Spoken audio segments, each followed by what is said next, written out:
G'day guys, Manish from Ivanhoe Cycles. Tyler from Ivanhoe Cycles. Today we're here to talk about our massive range of scooters. So starting off with our scooter range, our pro scooter range, we have these guys here.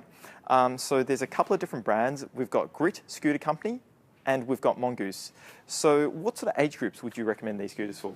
We probably recommend starting with these scooters at the age of about 5 and moving onwards. Probably wouldn't really exceed too much further than maybe about the age of 9, obviously factoring in height and weight. Sure.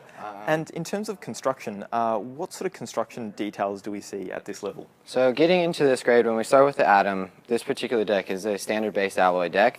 It is just also a standard 100mm wheel system with plastic internal setting. The actual main structural part of this rim is a plastic grade. Yep.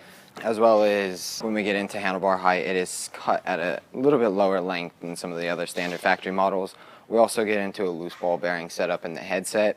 In regards to this particular headset, very easy to sort of adjust and set to a correct spinning degree, but can be a little bit detrimental in regards to comparing it with a seal bearing. So basically they're all more or less the same sort of quality. But we've got the stance here, which is a little bit more expensive, and that's got the taller handlebar and it's a little bit wider. So that'd be great for taller kids, I'd say. Yes. So basically the idea with the handlebar height is every kid's going to factor in to where they feel comfortable with, but we don't want to be over hunching to a sense where you're going to be too low over the handlebar and you can potentially cause yourself to fall. So you do almost want to be very similar to a bike where your back is semi-postured and you are in a comfortable position while riding your scooter. And then we move into the Extremis. So this is kind of our top of the range scooter in the entry level range. And how does this compare to the others that we've seen? So when we start to get on grade with this particular one, you'll notice handlebar height from a factory is fairly taller than the rest. It actually sits on par with the stance just about. We do go to a slightly wider deck set as well, which actually again in comparison to the stance is very on par. However, the main factor with this one is the metal grade wheels versus that standard plastic. So we've got spokes, so these are like proper spokes. It's going to be a lot more durable? Essentially, yes. So we factor in, again, weight as a precautionary. And when you start to get a bit more extreme with your scooter and doing tricks of that vicinity, you're going to be putting a lot more pressure through those wheels.